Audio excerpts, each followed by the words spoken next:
Ibu luar biasa. Tadi ada yang komen, gedung gereja bagus sekali. Saya bilang tanya Pak Cai. Oke, sebelum kita belajar firman Tuhan, saudara Sam mana Sam? Oh, saudara nggak akan percaya kalau ini mujizat. Sejak Jumat pagi yang lalu, Kamis malam, ini hari Selasa. Samuel, WL yang hebat tadi, itu mengalami sakit. Jumat sepanjang hari nggak bisa bangun. Sabtu kami harus berangkat dari Banda Aceh ke Medan. Naik mobil karena nggak ada pesawat hari itu. Jumat malam saya bilang pada Sam, kalau memang besok kamu nggak kuat naik mobil, 12 jam saudara. Dalam keadaan sakit nggak bisa makan, maaf, muntah, maaf, ke belakang.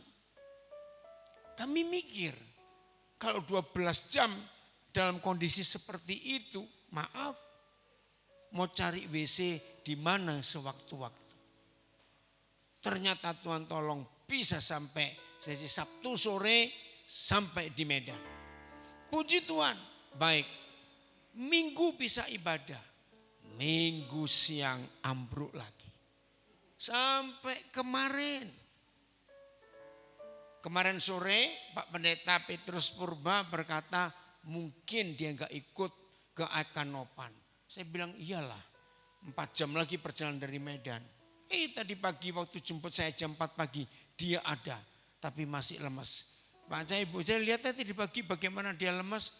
Saya enggak nyangka dia bisa seger seperti itu. Hebat Tuhan Yesus, haleluya. Ayo Pak Petrus Purba memberi kesaksian, ini luar biasa. Cepat. Nanti terakhir biar Samuel nyanyi lagi, setuju? Pemusik memusikkan siap. Haleluya. Ini Papa nodong langsung ini. Haleluya. Tema kita hari ini apa? Tentang apa? Roh yang antusias, mukanya kayak bakpao kayak gini semuanya. Kalau roh yang antusias saya yakin itu semua dari dalam. Amin. Ya, bukan sesuatu yang dari luar. Kondisi tadi kemarin tuh anak saya Samuel, saya pikir gak akan mungkin datang ke sini dengan kondisi yang seperti itu. Tapi ketika pada waktu kita mengetahui ada satu bicara tentang antusias, roh yang antusias, itu identik semangat saudara. Ya. Kalau kita tidak semangat dalam hal apapun, kita gak akan bisa melakukan pekerjaan Tuhan, melayani Tuhan, beraktivitas apapun. Karena semangat untuk mulai itu bukan dari segala sesuatu yang kita lihat, tapi mulai dari dalam. Amin saudara. Pernah dengar gak ada satu ayat firman Tuhan bahwa kita harus seperti pria, jadilah sebagai laki-laki. Bukan berarti perempuan sini semua jadi laki-laki. Itu identik tentang semangat. Amin saudara. Apa beda laki-laki sama ngondek? Halo? Apa beda laki-laki sama ngondek? Ngondek saudara tahu? Ngondek saudara tahu? Antara laki-laki sama perempuan. Udah baru mengerti. Kita dikatakan sebagai laki-laki, bukan sebagai ngondek. Saudara tahu kalau ngondek itu saudara, mau gimana pun disembunyikan pasti ketahuan. Mau gimana pun. Kalau mimpin pujian saudara, kalau dia bukan laki-laki tapi dia ngondek. Kalau laki-laki kan begini saudara, kok nyanyi kan, nyanyi dan bersorak. Kalau ngondek begini dulu saudara. Nyanyi, dia agak belok gini, nyanyi, kakinya begini, nyanyi dan itu ketahuan saudara, itu ngondek gitu. Jadi kalau saudara lihat orang ngondek sama laki-laki berbeda, bisa kelihatan. Waktu lagi doa saudara, kok doa laki-laki begini, haleluya, haleluya, Tuhan Yesus dahsyat Tuhan Yesus, itu laki-laki. Kalau dia agak ngondek begini, haleluya, haleluya, haleluya, haleluya. Nah, itu buka tutup. Kalau saudara orang ngondek kok buka Alkitab, itu beda sekali. Ada Alkitab nggak sini? kalau ngondek itu saudara, buka Alkitab begini saudara. Dari ujung. Gitu. Lalu kalau saudara laki-laki buka Alkitabnya, wah itu. Nah repotnya kalau ngondek mati sama laki-laki yang mati, yang betul-betul laki-laki, itu beda. Kalau laki-laki mati begini saudara. Kalau udah mati. Tapi kalau ngondek mati begini. Maksud saya saudara, ini bukan masalah ngondek sama laki-laki. Kalau kita tidak punya semangat dari dalam, apapun yang kita kerjakan tidak akan bisa. Mau sakit penyakit apapun di dalam hidupmu, kalau engkau punya semangat dari dalam, semua tersingkir dari semuanya. Amin saudara. Hari ini tema sangat luar biasa yang hari ini akan dikupas oleh oleh Pastor Daniel Alexander. Ini adalah bapak rohani saya yang mengajar saya, mendidik saya. Luar biasa pengajarannya, akurat, sehat dan seimbang semuanya.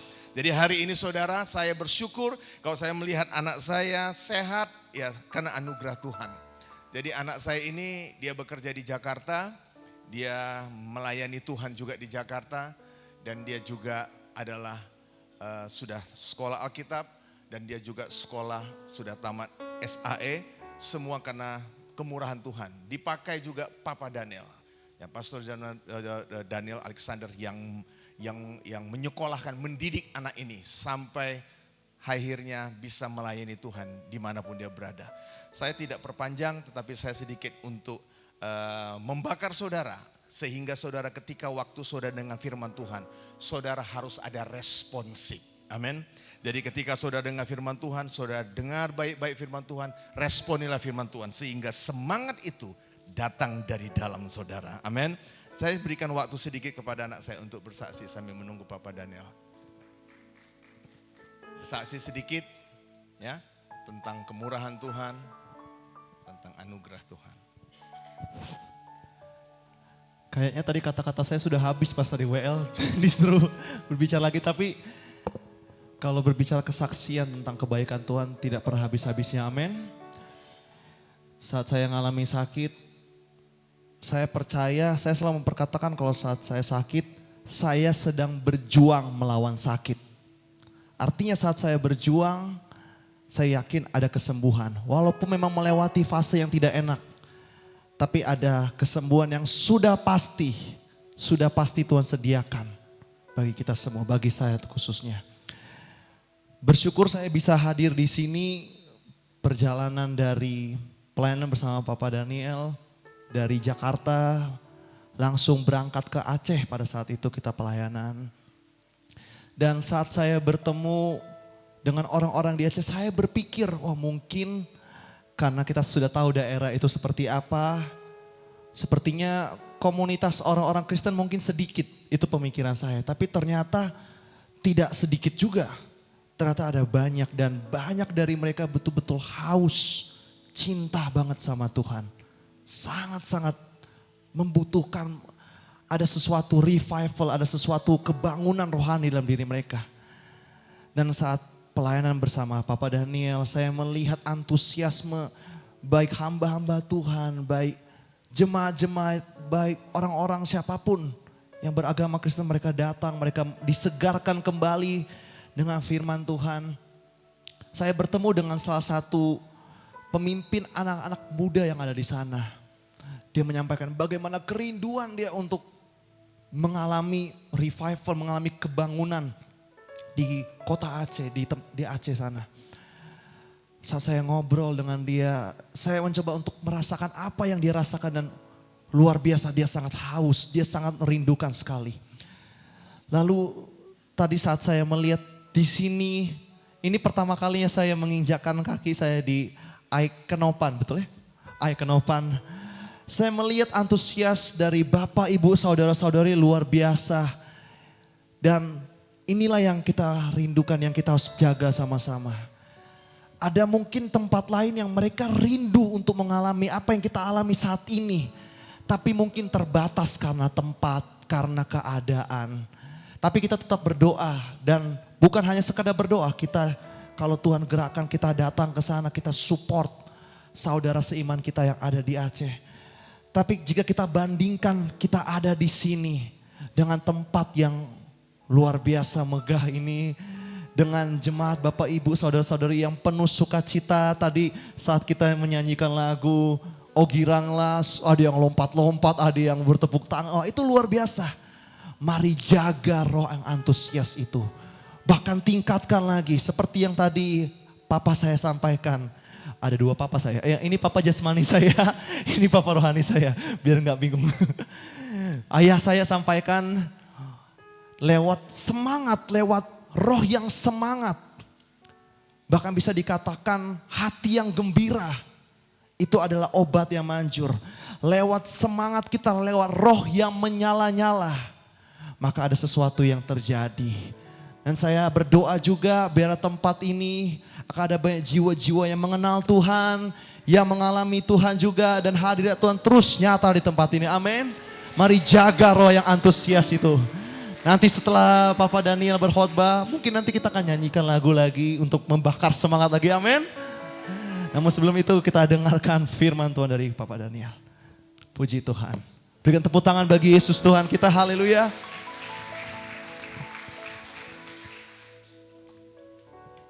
Shalom, shalom.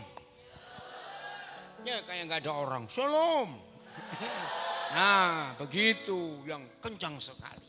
Lagi sekali terima kasih Bapak Gembala bersama keluarga, Pak Cahaya bersama Ibu dan rekan-rekan Gembala semua. Saya tidak sebut namanya satu persatu, datang dari mana saja. Yang penting kita bisa bersekutu bersama-sama dengan Tuhan. Kita belajar. Saya tidak tahu kenapa Pak Gembala memilih tema ini. Roh yang antusias, yang semangat. Saudara, menurut firman Tuhan, kalau kita baca pengakuan dosa Daud di Mazmur 51. Setelah dia ditegur oleh Nabi Nathan, dia menyesal. Dan dia menulis di Mazmur 51. Dan pengakuan dosa Daud itu terbaca oleh seluruh dunia sampai hari ini. Maka itu kalau di zaman ini kita sering dengar kata viralkan, viralkan. Tahu kata viralkan? Apa itu? Sebarkan, sebarkan. Ternyata Daud itu, Raja Daud ini manusia pertama di dunia yang memviralkan sesuatu. Oh enggak amin. Dan waktu dia memviralkan pengakuan dosanya, sebetulnya dia sedang menelanjangi dirinya sendiri. Nah suatu hari tahun 76, saya mendengar seorang hamba Tuhan khotbah dari Amerika namanya Sam Five. Ada beberapa anak-anak Tuhan tanya, kok enak ya Daud berdosa berzina tetap dipakai Tuhan. Nah pendeta Sam Five ini tahun 76 loh, belum ada internet, belum ada WA, belum ada HP, belum ada. Begini dia, ada masalah? Suaranya kenapa? Zoom? Oh sudah kembali, oke. Tuhan tolong supaya internetnya enggak ngadat. Begini kata pendeta Sam Five. Kalau memang ada di antara saudara ingin mengalami seperti Daud, berani enggak ngaku dosa dan diviralkan ke seluruh dunia? Loh, ini Daud. Jadi kalau saudara baca Mazmur 51, itu memalukan sekali. Daud hancur hidupnya. Nah salah satu ayatnya, tolong carikan, saya ini lupa, Mazmur 51 ayat berapa. Tuhan, jangan ambil sukacita keselamatanmu itu dari hidupku. Ada the joy of your salvation. Saya tadi lupa cari di mana. Ada multimedia? Tolong ibu bapak para hamba Tuhan, Mazmur 51 ayat berapa itu? Jangan ambil sukacita keselamatanmu dari hidupku. Daud tidak minta berkati aku dengan uang yang banyak. Ayat berapa? 11. Ya, jangan ambil rohmu di situ ya. Jangan ambil sukacita. Ada kata ya, ini dia ya. Janganlah membuang aku dari hadapanmu. Dan janganlah mengambil rohmu yang kudus daripadaku. Coba cari lain lagi yang sukacita keselamatan. Lihat. Tolong, sebagai manusia kita punya kelemahan atau tidak? Loh, ditanya kok. Sebagai manusia kita punya kelemahan atau tidak? Salah, sangat banyak itu jawabannya. Mau sombong apa? Kalau kita sadar kelemahan kita begitu banyak. Daud gak minta berkat, gak minta itu. Dia berkata, jangan ambil rohmu daripadaku. Sebab roh Tuhan itu menghidupkan. Gak ada ya? Oke, gak apa-apa. Jadi Mazmur 51 ini viral sampai hari ini. Bayangkan kejadiannya berapa ribu tahun yang lalu. Tapi dunia masih bisa membaca. Dan satu yang Daud tidak ingin Tuhan ambil. Sukacita, semangat hidupnya untuk tetap melayani Tuhan. Kok gak ada yang amin? Roma 12 ayat 12. Kita lihat ini. Jangan mengambil rohmu yang kudus daripadaku. Saya percaya sebagai istri hamba Tuhan, sebagai hamba Tuhan suami. Ada banyak impitan, ada banyak masalah betul dalam hidup pelayanan kita. Tetaplah semangat, tetaplah antusias. Amin. Kalau sedang tidak punya uang, jangan menangis, puasalah. Ya kok gak amin lagi. Kalau sedang tidak punya uang, jangan menangis, tapi apa? Puasa. Kalau sudah 3 hari puasa tetap gak ada uang, hari besoknya cari rumah teman baik jam makan. Datang ke rumahnya. Loh, kok gak percaya? Pasti dapat makan. Kalau sudah sampai di rumah teman baik kita jam makan, tidak diajak makan, langsung dalam hati berkata, senasib. Loh serius? Saya tidak malu melakukan itu. Ketika saya nggak punya uang, lapar, ya udah saya datang ke rumah teman baik, saya jam makan serius. Saya nggak malu. Untuk apa malu? Dalam keadaan terjepit seperti itu juga, ya, dalam keadaan terjepit seperti itu juga, tetap sukacita nggak boleh hilang. Amin. Lihat itu. Baca Roma 12 ayat 12. 1, 2, 3. Ah, stop. Baca bersukacita enggak lemes begitu. Bagaimana? Loh, bagaimana intonasinya? Ulang, 1, 2, 3. Bersukacitalah dalam pengharapan. Sabarlah dalam kesesakan. Bertekunlah dalam doa. Antusias enggak kalau kita baca firman ini? Wah, semangat. Walaupun hidup itu berat, walaupun hidup itu tidak enak, tetap semangat. 2 Korintus 12 ayat 7 mulai. 2 Korintus 12 ayat 7.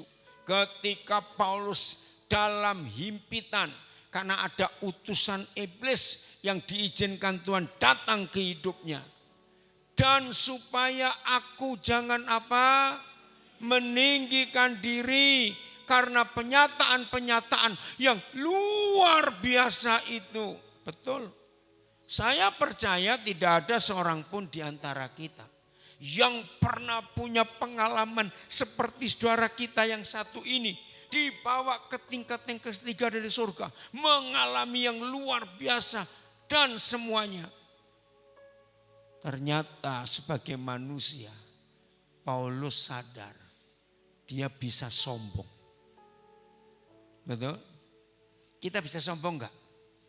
Salah, sering kok bisa. Setuju? Saya ulangi. Kita bisa sombong tidak? Sering, manusia kok. Supaya aku jangan meninggikan diri. Karena penyataan-penyataan yang luar biasa itu. Maka aku diberi duit 100 juta. Loh, diberi apa? Baca. Diberi duri. Suatu duri di dalam dagingku. Saya tidak tahu bahasa daerah sini, Batak. Jawa bilang telusupan. Sudah. Sudah. Oke, sudah. Saya belajar satu kata lagi. Biasanya kalau kita kena sudah itu barang besar atau barang kecil. Kecil. Kalau nggak diambil enak nggak? Bukan cuma sakit, ganggu. Apa? Denyut. Oh denyut. Ya, pokoknya begitu sudah, saya tahu. Ini duri, saudara. Maka aku diberi suatu duri di dalam dagingku. Yaitu seorang utusan presiden. Utusan siapa? Bedanya apa? Utusan iblis dan utusan presiden. Beda tidak? Beda. Kalau utusan presiden pasti bawa proyek. Ini utusan iblis. Seorang utusan iblis untuk apa?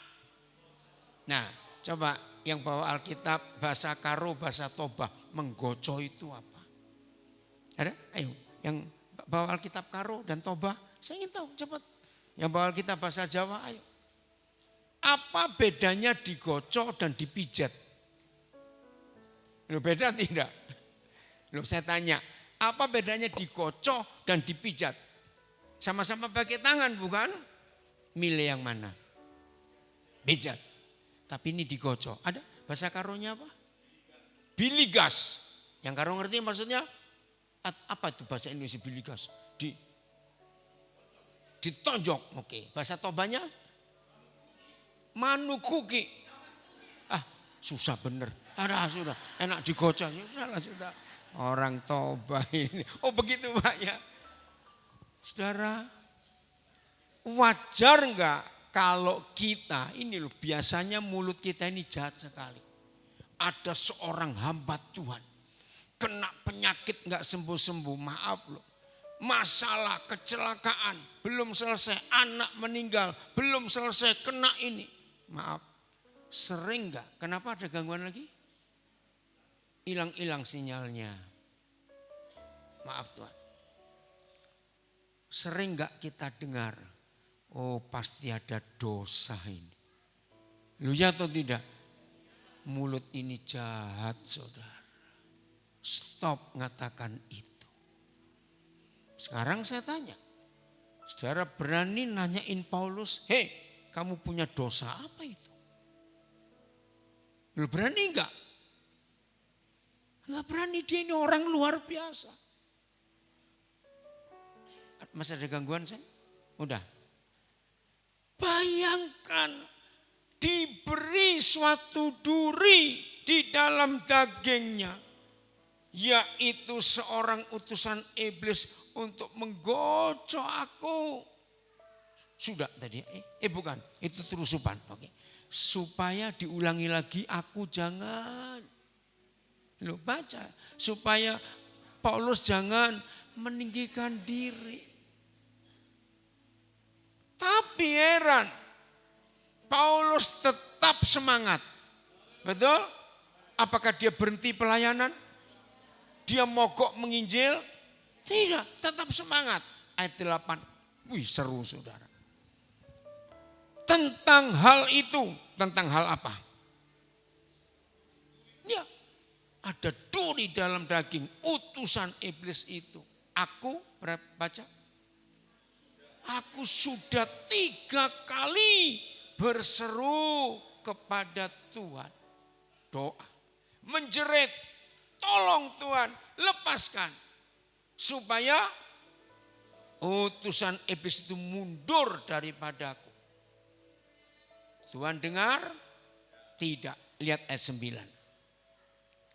Tetapi jawab Tuhan kepadaku, baca sama-sama, cukuplah kasih karuniaku bagimu, sebab justru dalam kelemahanlah kuasaku menjadi sempurna. Stop dulu.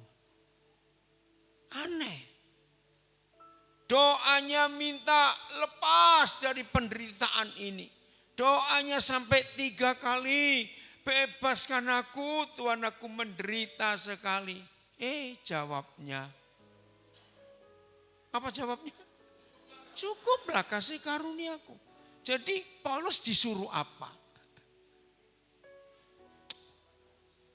Suruh ngucap syukur. Enggak enak. Tapi suruh ngucap syukur. Akhirnya Paulus ngomong begini. Sebab, baca. Sebab itu terlebih suka aku bermegah, antusias, semangat atas supaya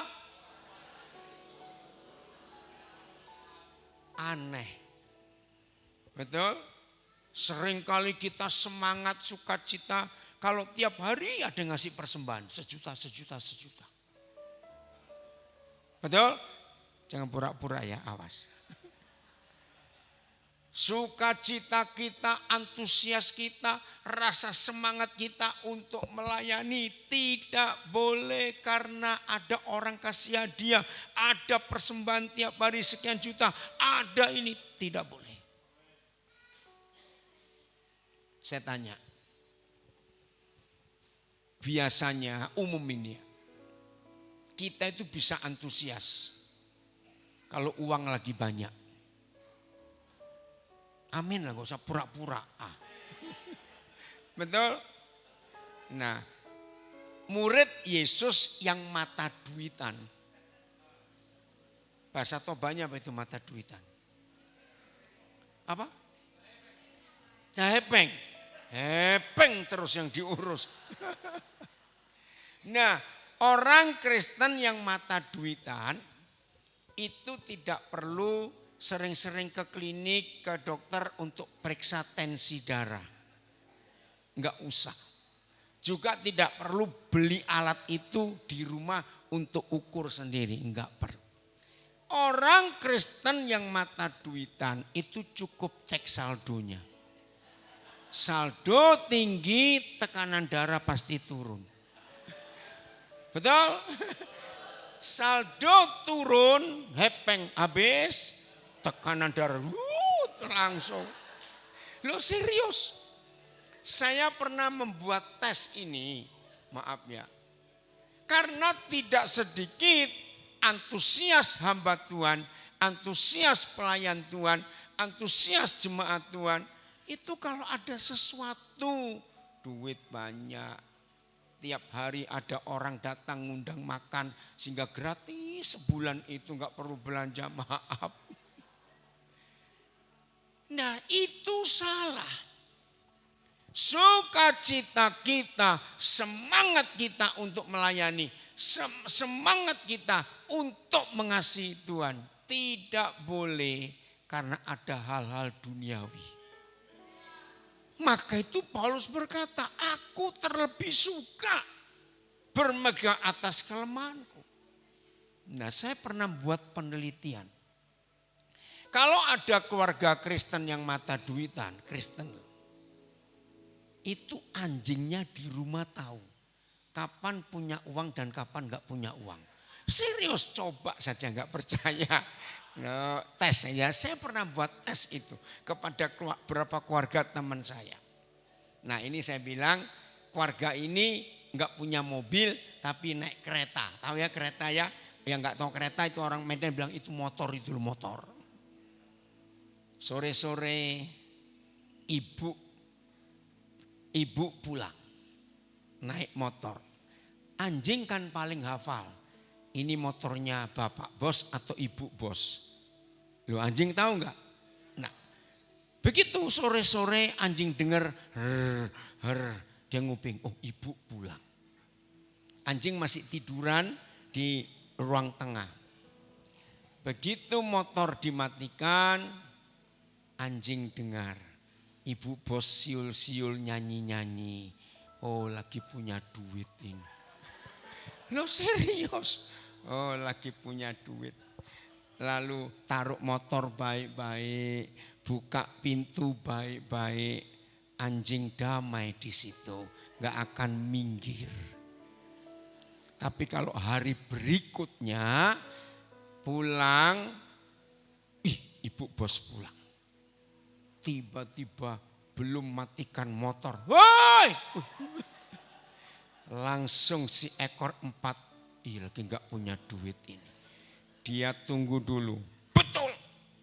Buka pintu, juder. Woi, langsung si 4 kaki ini minggir cari kolong meja. Takut ditendang. Lo serius?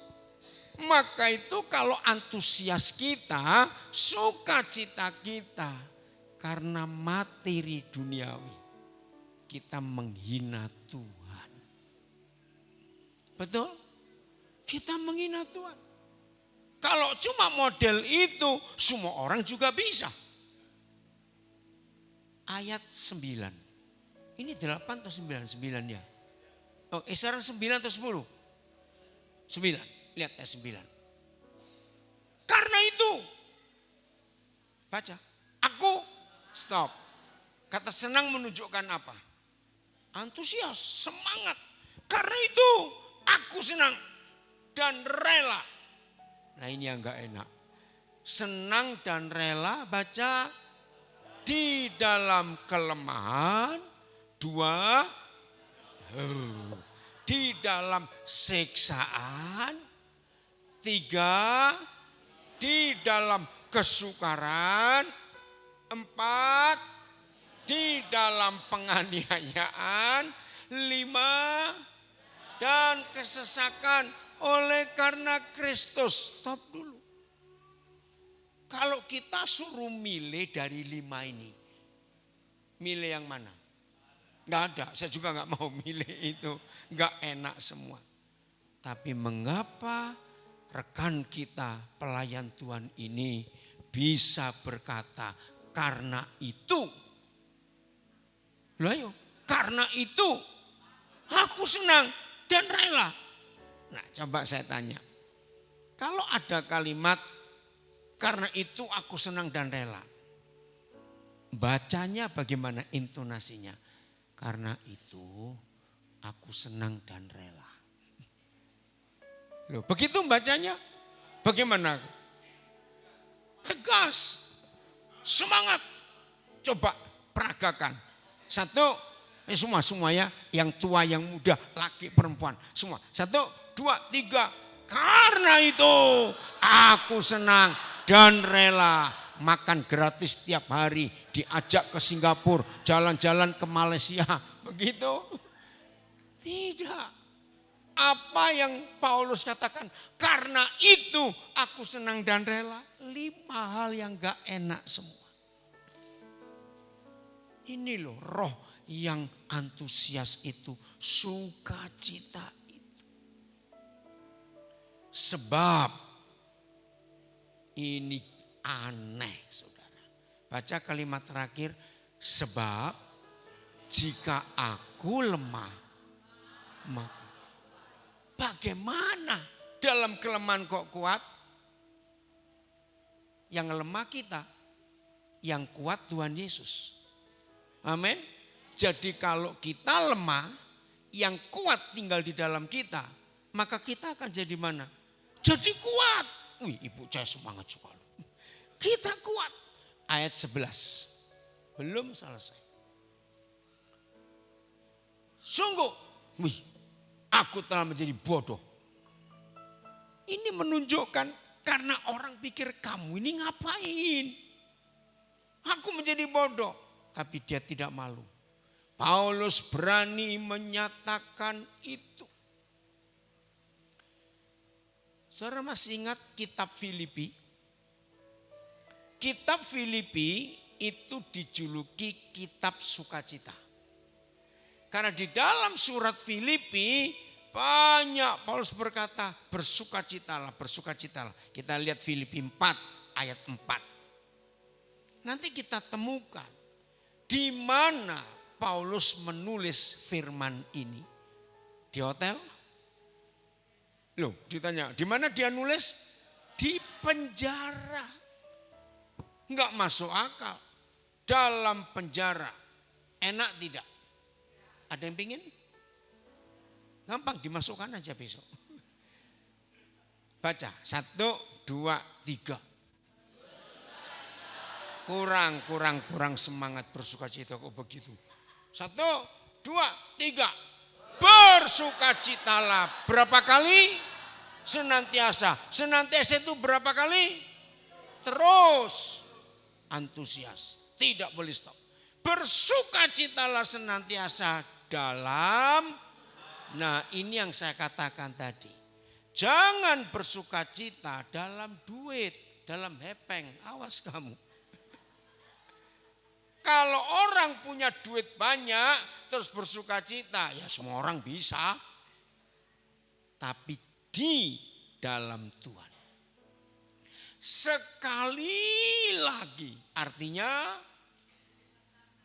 jangan putus.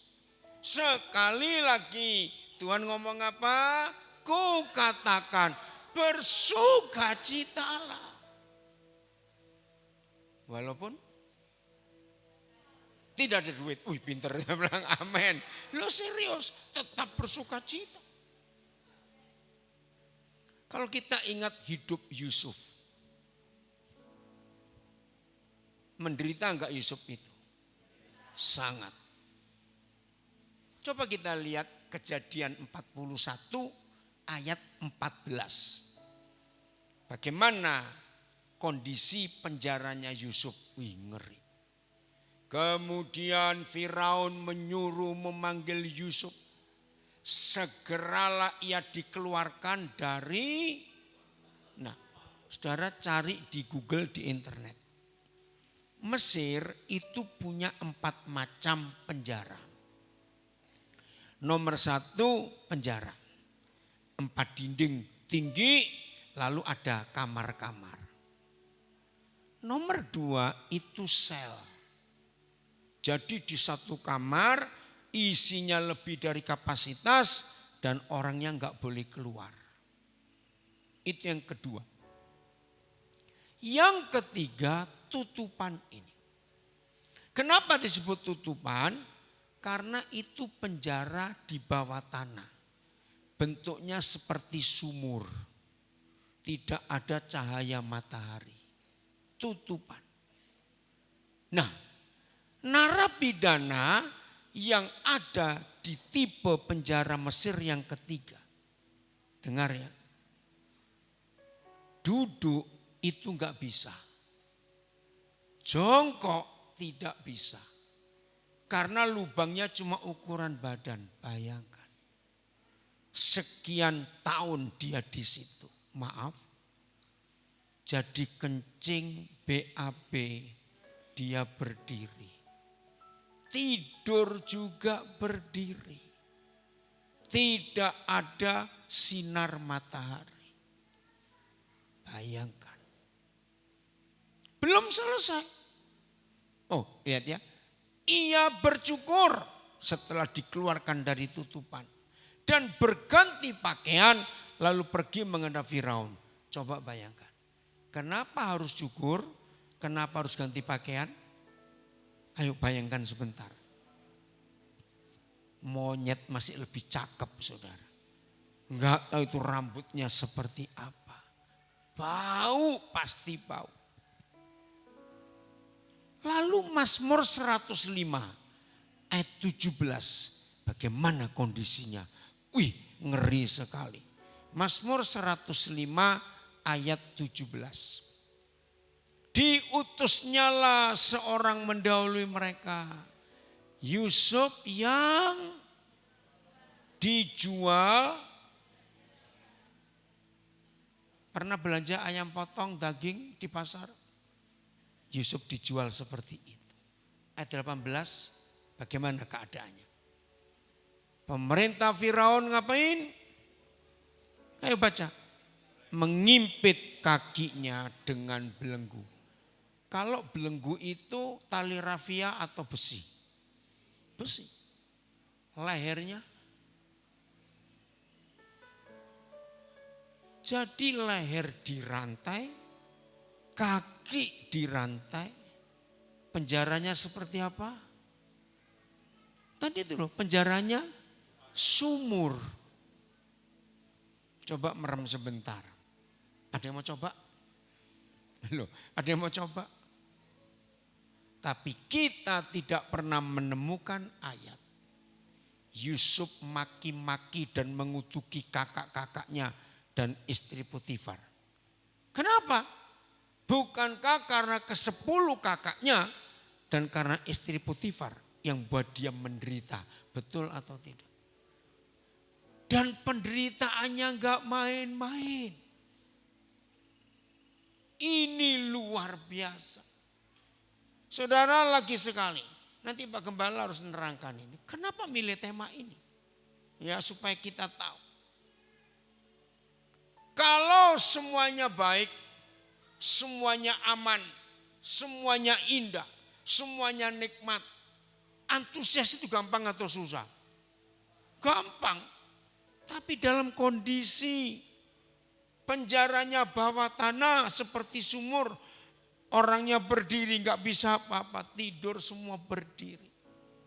Itu pun masih dirantai lehernya, masih dibelenggu kakinya. Berarti di mata kerajaan Mesir, Yusuf ini penjahat yang ngeri sekali. Ini loh yang kita belajar. Kita tidak menemukan ada ayat yang berkata Yusuf ngutuki kakak-kakaknya. Tidak. Akhirnya Firaun mengangkat dia. Kejadian 45. Mulai ayat yang ketiga. Kejadian 45 ayat yang ketiga. Betapa antusiasnya Yusuf. Dan Yusuf berkata kepada siapa? Saudara-saudaranya. 10 kakaknya. Dan 1 adiknya Benyamin. Peristiwa kejadian 45. Ini peristiwa perjumpaan yang kedua. Masih ingat ya? Perjumpaan yang pertama. Yusuf enggak ngomong. Kalau dia itu adiknya, Yusuf diam. Tapi kakaknya curiga. Karena 12 karung gandum yang mereka beli. Kenapa dia tahu yang bungsu dikasih hadiah? Masih ingat ya? Pulang kembali ke Kanaan, kakak-kakaknya bingung. Kok raja itu bisa tahu ya urutan kita? Dia tahu. Ini untuk Ruben, ini untuk Simeon, ini untuk Yehuda. Kakak-kakaknya heran. Tapi kakak-kakaknya enggak akan percaya kalau ini adiknya yang dijual. Sebab di pikiran 10 kakaknya sudah mati adik ini. Enggak mungkin hidup.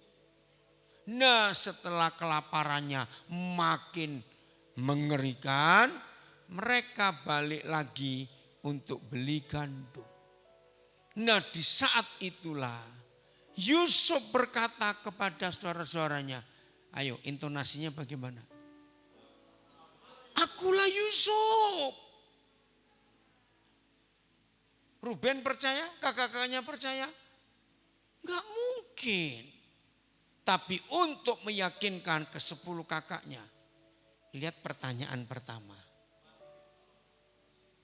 Begitu menanyakan ayahnya, siapa namanya? Awas, ini kelas sekolah minggu, awas.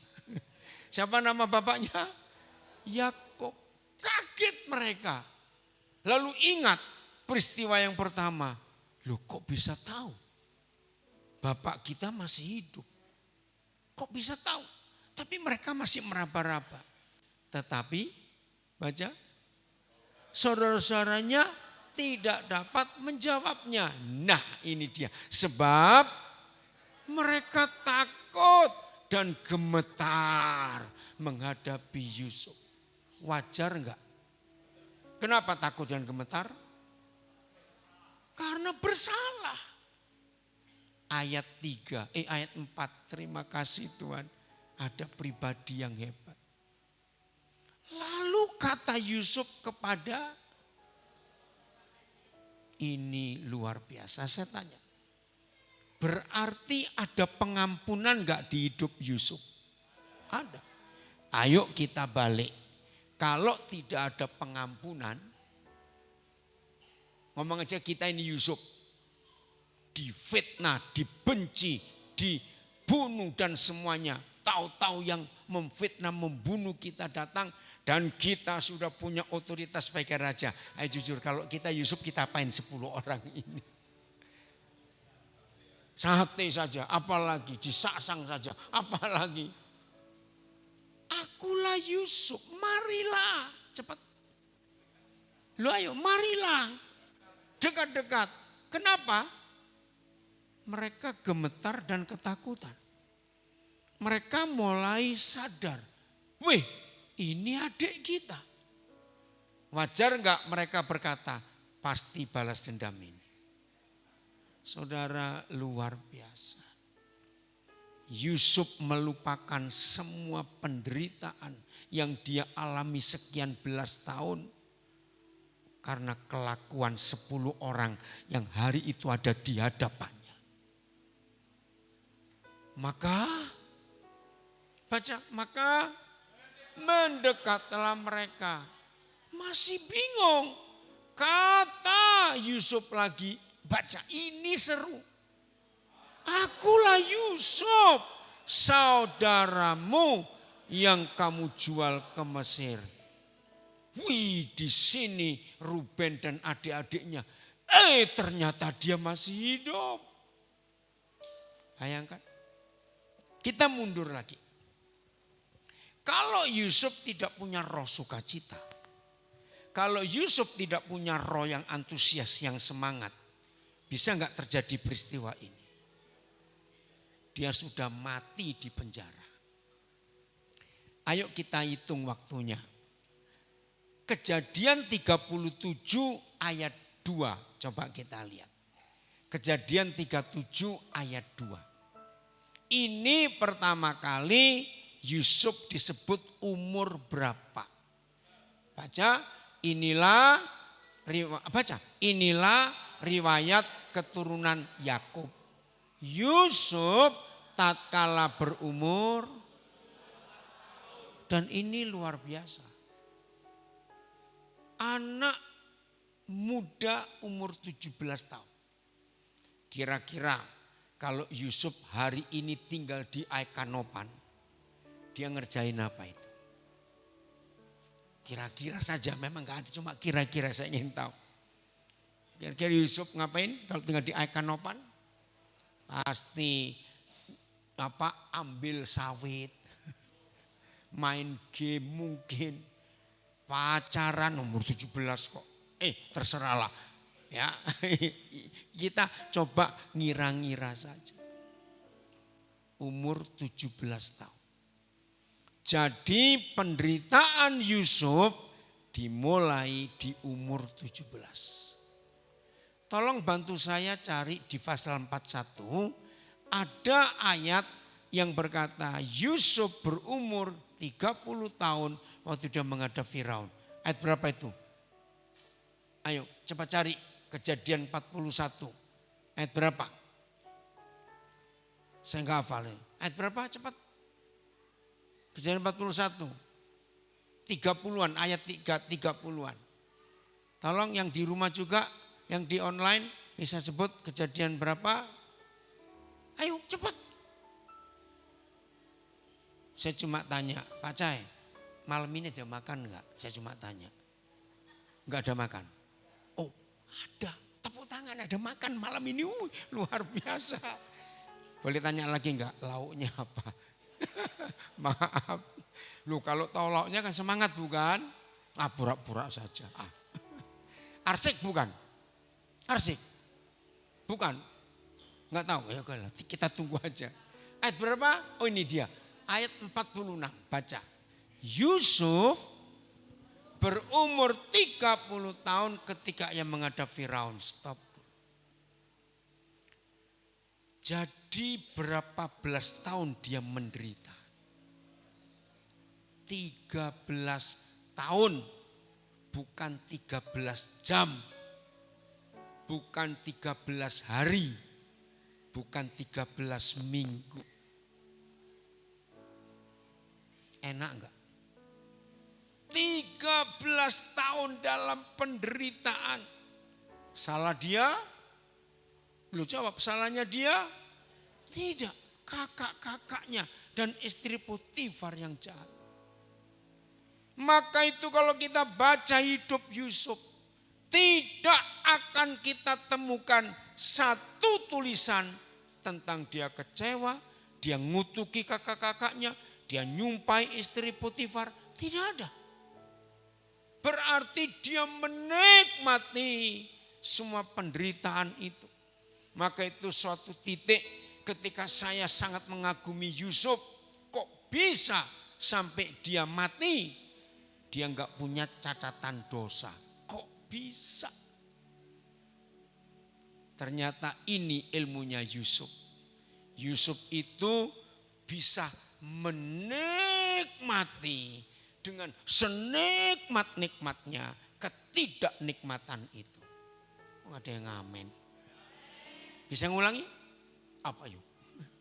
Yusuf bisa menikmati ketidaknikmatan itu dengan senikmat-nikmatnya. Karena dia antusias. Betul? Saya punya istilah. Gak usah diikuti. Kalau tadi pagi sesi pertama, awas Pak Gembala gak belajar makan ikan. Tuhan Yesus itu senang makan ikan, saudara. Maka itu yang mengaku murid Yesus gak suka ikan.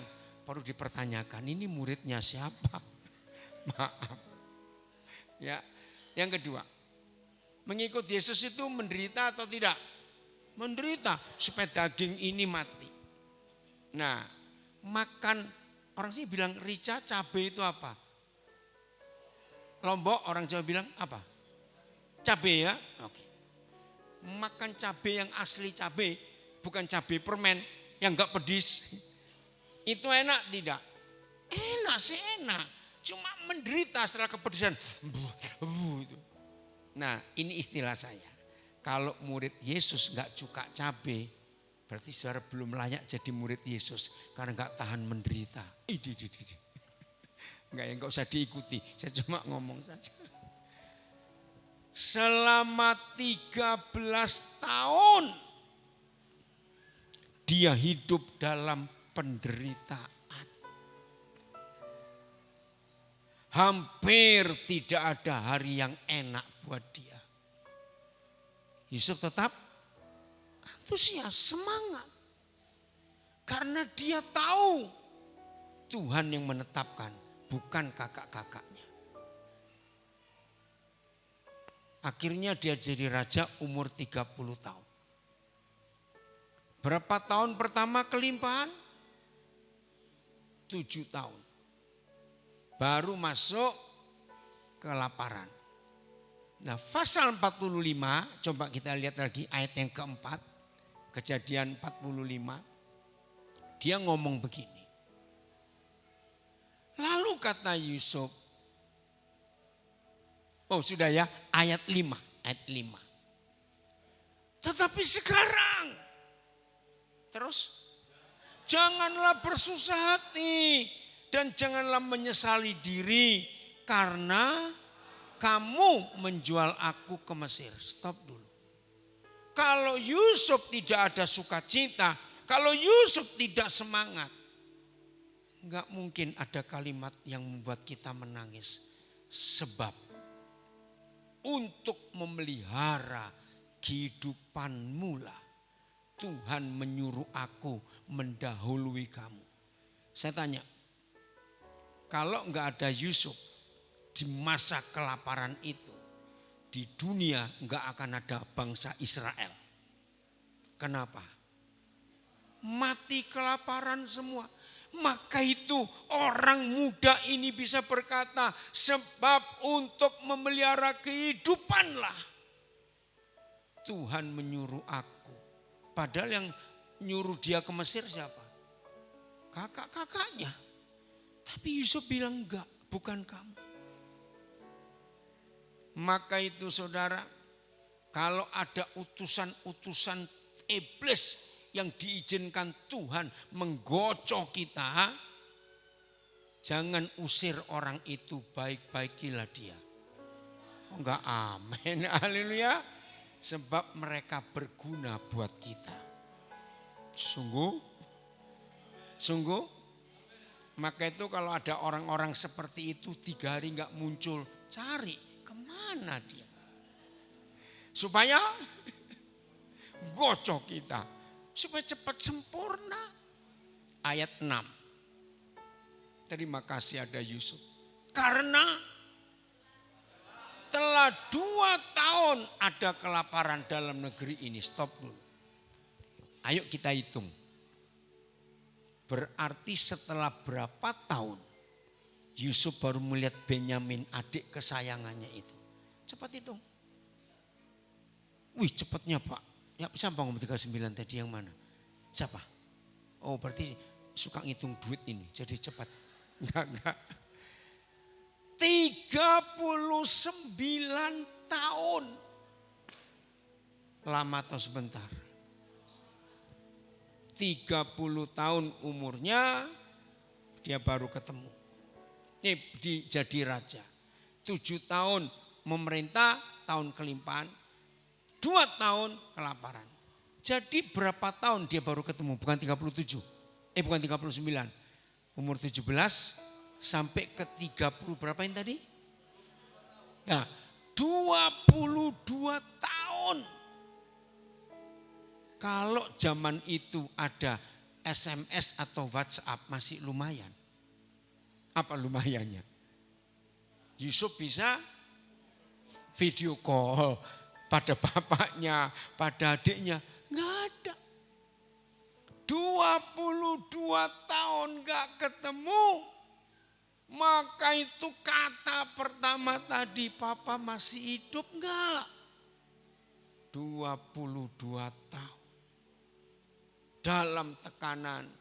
Terus ayat yang ke-7. Maka Tuhan, baca, telah menyuruh aku. Stop. Ini gila ini. Siapa yang menyuruh Yusuf ke Mesir? Kakak-kakaknya, bukan Tuhan. Tapi dalam hidup dekat dengan Tuhan, Yusuf tidak dendam kepada kakak. Ada masalah sih? Mana ya? Yusuf tidak dendam. Ayo sekarang kita balik. Kalau Yusuf dendam, maka ayat 7 bagaimana isinya? Ayo cepetan. Kalau Yusuf dendam, marah, pembalasan terjadi. Kira-kira ayat ini bunyinya bagaimana? Cepetan. Ayo bunyinya gimana? Yang di halaman depan jangan ribut sendiri ya. Ayo kira-kira ayat ini akan ditulis bagaimana? Kalau Yusuf dendam. Ayo Pak Gembala, maka apa? Jangan begitulah. Kalau Yusuf dendam. Ngaku enggak kamu? Kenapa kamu jual aku ke sini? Kamu enggak tahu penderitaanku. Betul enggak? Untung Yusuf tidak begitu. Maka Tuhan telah menyuruh aku mendahului kamu untuk menjamin kelanjutan keturunanmu di bumi ini. Dan, ayo baca, untuk memelihara hidupmu. Sehingga sebagian besar daripadamu tertolong. Ini luar biasa. Maaf ya manusia. Ada orang satu saja nyakitin kita, menipu kita, menjelek-jelekkan kita. Jujur, apa ini? Diapain ini orang kayak begini? Satu orang saja. Ini 10 kakak. menghancurkan hidup adiknya. Tapi Yusuf melihat yang lain. Ayat 8, ini hebat ayat 8. Jadi diulang lagi, baca. Bukanlah kamu kakak-kakakku yang menyuruh aku ke Mesir, tetapi Tuhan, dialah yang telah menempatkan aku sebagai bapak bagi Firaun, sebagai Tuhan atas seluruh istananya, dan sebagai penguasa atas seluruh tanah Mesir. Saudara catat, Yusuf ini satu-satunya orang yang tertulis di seluruh Alkitab yang mewakili Bapa, Putra, Roh Kudus. Tidak ada pribadi lain dari Kejadian sampai Wahyu yang diberi hak untuk mewakili. Dialah yang telah menempatkan aku sebagai ayah bagi Firaun. Sampai hari ini masih ada perdebatan. Kita nggak tahu umur Firaun berapa waktu itu. Tapi umur Yusuf jelas. Sampai di tahun kedua kelaparan, Yusuf umur berapa? 39. Nah ini logika saja. Kira-kira Firaun lebih tua atau lebih muda dari Yusuf? Nah, walaupun kita nggak tahu umurnya. Mana mungkin orang yang lebih muda jadi bapaknya orang lebih tua? Lu jawab. Mungkin enggak? Tidak. Tapi ini terjadi. Apa artinya Yusuf jadi bapak buat Firaun? Tolong para ayah, anak-anak laki, pemuda-pemuda yang belum menikah, ingat. Salah satu fungsi papa itu membuat anak rasa aman. Nah Firaun itu hidupnya enggak aman. Apalagi setelah mimpi yang menakutkan. Tapi begitu Yusuf datang, dia dapat hikmat dari surga. Mimpi yang menakutkan, jadi ada harapan. Maka itu Yusuf walaupun lebih muda, tapi jadi bapak pada orang lebih tua. Karena Firaun rasa aman. Tolong ya, bapak-bapak, jujur. Kalau saudara sebagai bapak punya anak 1, 2, 3, 4 terserah. Dan saudara punya teman baik yang suka main ke rumah. Dan anak-anak sangat hormat kepada teman baik kita. Coba sekali-kali tanya begini. Tolong ya tanyain anak-anakku. Tanya apa? Tanya, mereka itu lebih suka aku bapaknya tinggal di rumah atau enggak pulang. Ngerti maksudnya? Kalau sampai anak-anak saudara jawab, Om kami lebih senang kalau bapak enggak pulang. Berarti bapaknya ini siapa? Loh ayo jawab, bapaknya siapa? Harimau lapar. Jadi di mata anak-anaknya, bapaknya ini kayak setan. Maka itu lebih baik enggak pulang. Maaf saya beri contoh ini. Tapi kalau anak-anak menjawab teman saudara, Om kami senang kalau bapak di rumah. Berarti saudara bapak yang benar. Bapak-bapak jangan bengis, jangan kejam pada anak-anakmu. Jangan buat mereka ketakutan kalau engkau ada di rumah. Setuju ibu-ibu? Dengar itu.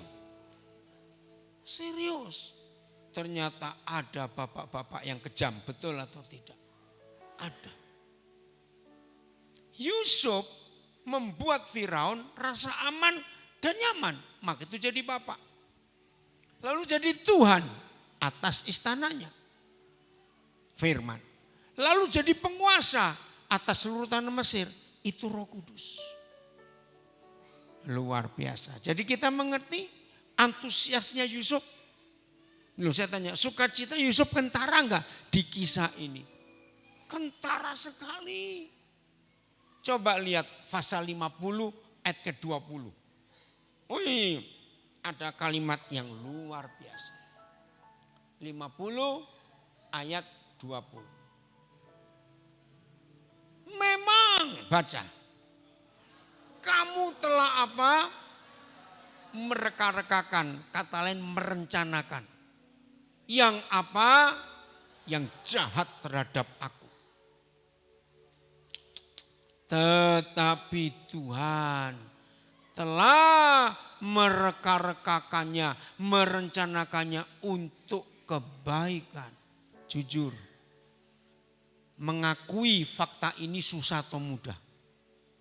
Susah.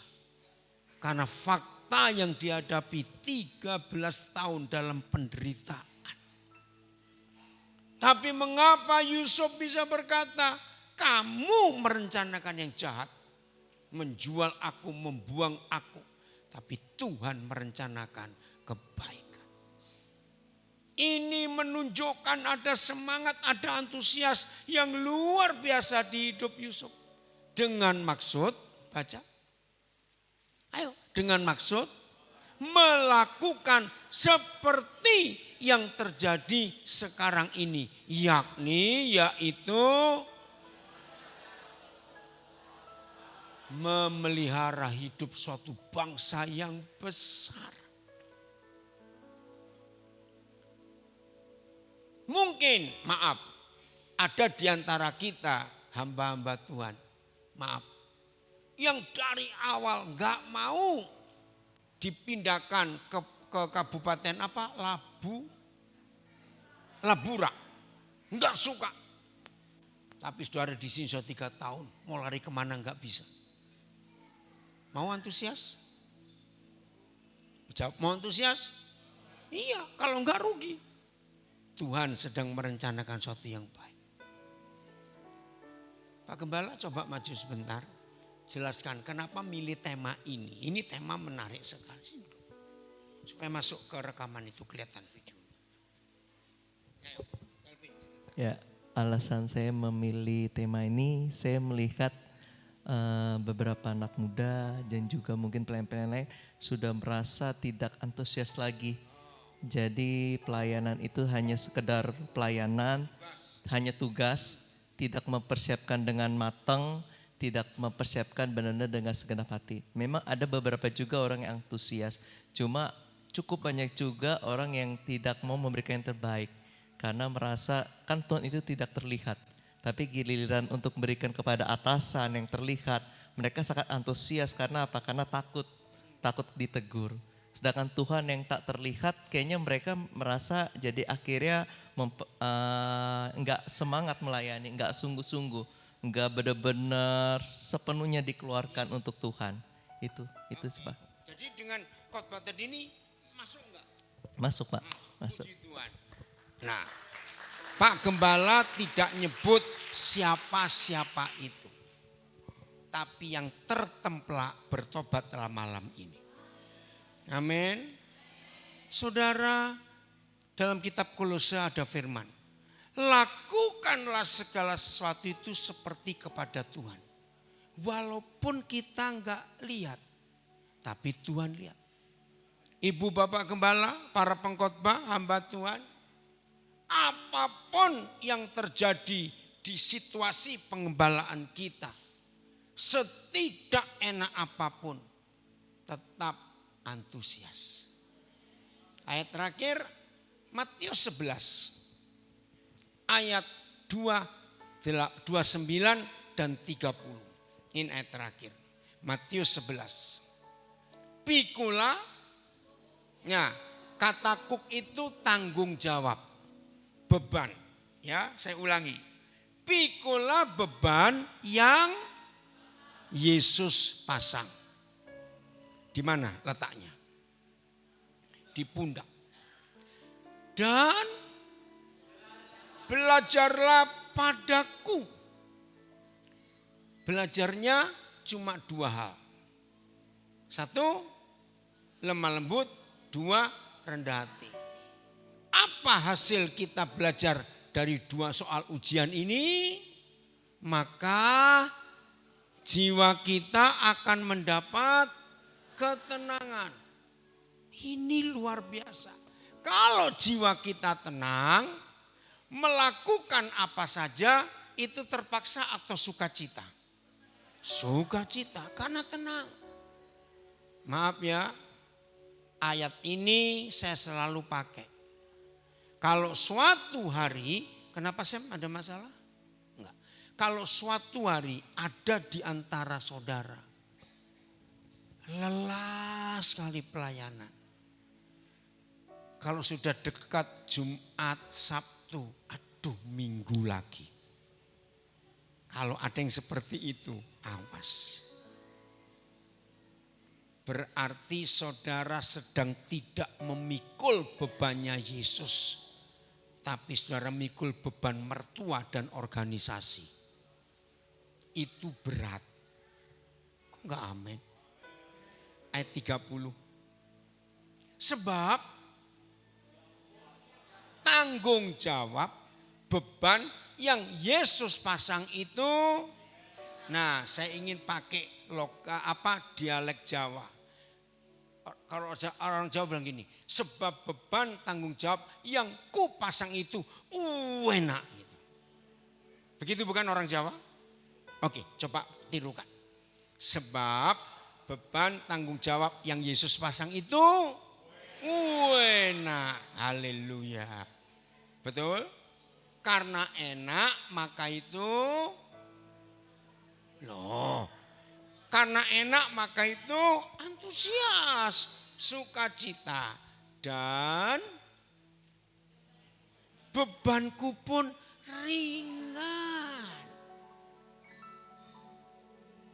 Maka itu menurut dua ayat ini, kalau ada pelayan Tuhan sering stres, usia 40, wajah 60. Kasihan betul. Ngerti enggak artinya? Artinya apa? Usia 40, wajahnya 60. Artinya stres. Berarti sedang tidak melayani Tuhan. Dua ayat ini kita pegang. Bahwa tidak ada beban yang berat dalam panggilan Tuhan. Jiwa kita pasti lega, tenang, ada sukacita yang gak habis-habisnya. Maaf, coba noleh kiri kanan lihat wajah saudaramu, stres atau sukacita? Maaf. Ayo lihat wajahnya, bagaimana itu? Kalau yang dari Tuhan hasilnya akan luar biasa. Amin. Jadi ayo mulai hari ini dengan semangat kita melayani Dia. Oh haleluya. Maka tiap saat kita dipakai Tuhan, mewakili Tuhan. Jemaat akan sukacita. Tadi pagi ada cerita begini. Mengapa ada orang-orang Kristen ngomongnya begini? Saya ini kalau di rumah susah ngantuk apalagi tidur. Tapi kalau di gereja kok gampang ngantuknya. Ada penyebabnya satu. Kalau jemaat ngantuk mendengar kita ngomong, berarti kita ngomong tidak dengan antusias. Loh iya atau tidak? Coba bayangkan sekarang ini. Kalau saya loyo, saya ini sebetulnya lelah secara ukuran fisik. Tadi malam tidur hanya 2 jam. Terus jam 4 pagi dijemput oleh keluarga Pak Pendeta Petrus Purba. Kami naik mobil ke Kanopan. Itu 4 jam, hampir 4 jam. Enggak sampai 4 jam. Langsung diberi makan mie pangsit di keluarga Pak Cak. Ada semangat dikit. Terus ke sini. Wah siang tadi makan nasi padang. Waduh luar biasa. Lauknya apa? Malam ini lauknya apa? Siapa yang tahu? Loh supaya nambah antusias toh kalau tahu lauknya. Maaf. Apa Bu Cai? Lauknya apa? Yang masak siapa sih? Apa lauknya apa? Ayam goreng. Ada tambahnya enggak? Sambal? Tempe sambal belacan. Oh iya, tempe goreng. telur goreng. So, jangan banyak-banyak, itu aja cukup. Ngerti kalau saya nggak antusias, lelah. Aduh. Sebetulnya sudah dibukakan hotel. Hotel apa kita? Di Ekanopan? Sangrila.